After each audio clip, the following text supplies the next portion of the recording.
नमो अरहंताणम नमो अरहंताणम नमो अरहंताणम।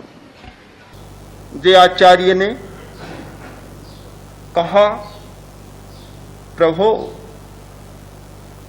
तन चंचलता में तने पद्मासन आप विराजे।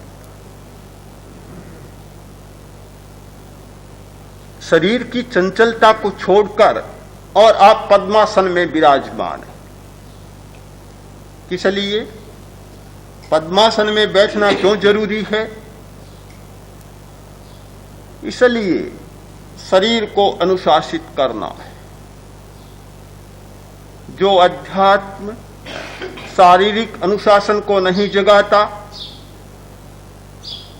प्राणिक अनुशासन को नहीं जगाता, मानसिक अनुशासन को नहीं जगाता, वह अध्यात्म सचमुच अध्यात्म नहीं होता। जो सन्यासी मुनि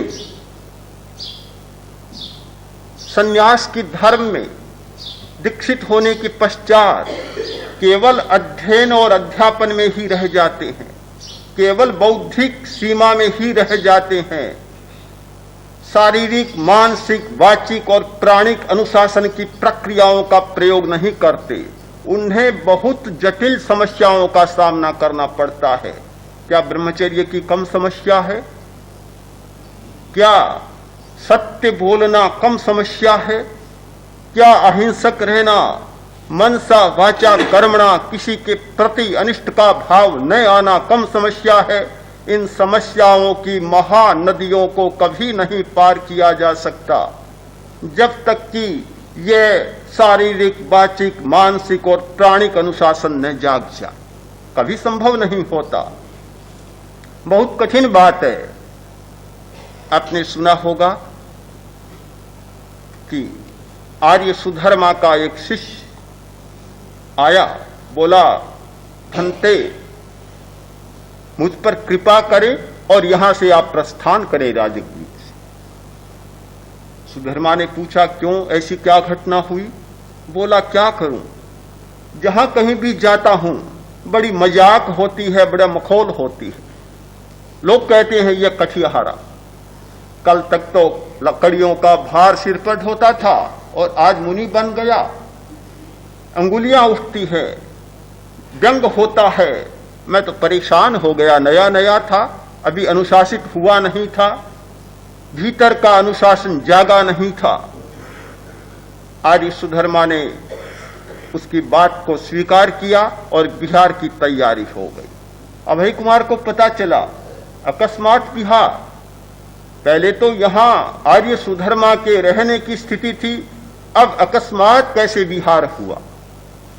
आया, पूछा, भगवान ऐसा क्या हुआ जो आप तत्काल जा रहे हैं? आर्य सुधर्मा ने सारी स्थिति बतलाई।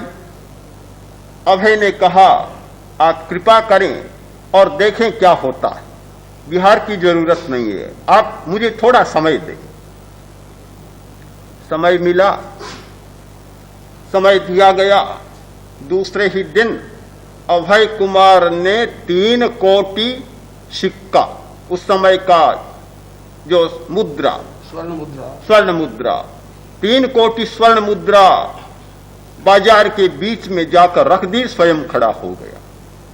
अब जब अभय कुमार खड़ा और 3 कोटि स्वर्ण मुद्राएं सामने पड़ी है, जो भी आता है पैर ठिठुर जाते हैं।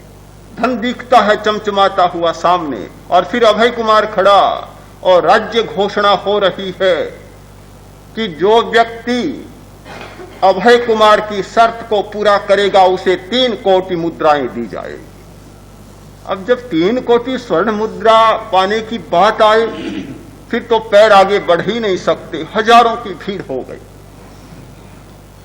भीड़ में से आवाज आई, शर्त क्या है यह तो बताएं, शर्त क्या है? जब पूरी भीड़ हो गई तो शर्त बतलाई गई,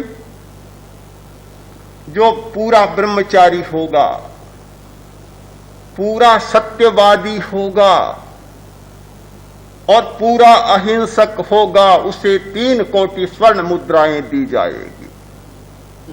भीड़ में से स्वर गूंजा, पूरा ब्रह्मचारी होगा तो फिर कोटि मुद्राएं क्यों चाहिए, किस लिए चाहिए? जब ब्रह्मचारी ही बन गया फिर क्या करेगा? जब भोग को छोड़ दिया तो फिर इस धन की जरूरत ही क्या है? धन चाहिए भोग के लिए, कामनाओं की पूर्ति के लिए, वासनाओं की पूर्ति के लिए, और वासना पूर्ति की शर्त ही समाप्त होती है तो फिर क्यों चाहिए? जो पूरा सत्यवादी होगा तो 3 करोड़ मुद्राओं को लेकर ही क्या करेगा? धन के साथ छलना चलेगी, प्रवंचना चलेगी, झूठ चलेगा। ये कभी नहीं हो सकता कि धन का तो ढेर लगाए और असत्य से बच जाए, छलना से बच जाए, प्रवंचना से बच जाए। ये दोनों बातें कभी संभव नहीं हो सकती।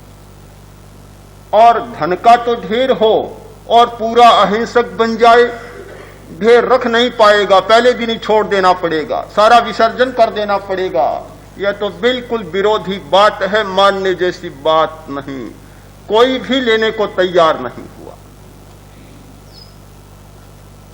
अभय कुमार ने कहा कि जो व्यक्ति पूरा ब्रह्मचारी बनता है, पूरा सत्य महाव्रती बनता है, पूरा अहिंसक बनता है, वह इन 3 करोड़ स्वर्ण मुद्राओं को ठुकरा देता है। क्या कछिहारा ने मुनि व्रत स्वीकार किया? वह ब्रह्मचारी नहीं बना? क्या वह सत्यवादी नहीं बना? क्या वह अहिंसक नहीं बना? लोगों ने कहा बना है, जरूर बना है। तो फिर कैसे वह कठिहारा रहा? मखौलबाजी क्यों? हाँ, क्यों ये फिर मखौलबाजी? लोगों ने कान पकड़ लिए, सारी चर्चा समाप्त हो गई। सारी चर्चा समाप्त, लंबे समय से चलने वाली चर्चा समाप्त हो गई और सारा वातावरण बदल गया। कितना कठिन होता है भीतर का अनुशासन। जब भीतर का अनुशासन जागता है तो व्यक्ति बिल्कुल बदल जाता है। कैसे जागे, यह बहुत बड़ा प्रश्न है। पद्मासन शारीरिक अनुशासन है। पद्मासन में बैठने वाला अपने प्राण प्रवाह को बदल देता है। जो व्यक्ति पद्मासन में बैठता है उसका काम केंद्र पर होने वाला प्राण का प्रवाह ऊर्ध्वगामी बन जाता है और ज्ञान केंद्र तक पहुंच जाता है। जब प्राण का प्रवाह ज्ञान केंद्र तक पहुंचता है, अपने आप ये वासनाओं का जाल टूटने लग जाता है। जयाचार्य ने लिखा, प्रभु आपकी योग मुद्रा मुझे बहुत अच्छी लगती है, आपकी ध्यान मुद्रा मुझे बहुत अच्छी लगती है। योग मुद्रा अनेक प्रकार की होती है। जिन मुद्रा, योग मुद्रा अनेक प्रकार की मुद्राएं होती है। मुद्रा का बहुत बड़ा महत्व होता है। मुद्रा हमारे भीतर में चल रहा सूक्ष्म भावों का प्रवाह है। जब शरीर के माध्यम से प्रकट होता है तो वह मुद्रा बन जाता है। एक व्यक्ति अंगूठा, चारों अंगुलियां का प्रयोग करता है और तर्जनी को अंगूठे के मूल में लगाया और ज्ञान की मुद्रा बन गई। ज्ञान मुद्रा बन गई। अंगूठों को, उंगलियों को कान, आंख, नाक, मुंह पर लगाया और सर्वेंद्रिय संयम की मुद्रा बन गई। जब मुद्रा ये बनती है तो आंतरिक परिवर्तन भी शुरू हो जाता है। जैसी हमारी बाहर की मुद्रा होती है, भीतरी परिवर्तन वैसा शुरू हो जाता है। या जब कभी भीतरी परिवर्तन शुरू होता है तो बाहर की मुद्रा वैसी बन जाती है। दोनों में बहुत गहरा संबंध है। हमारी चित्त की वृत्तियां जैसी भीतर में चलती है तो बाहर की बात भी वैसी ही हो जाती है। और बाहर में हम जिस प्रकार की मुद्रा बनाते हैं भीतर में वही होने लग जाता है।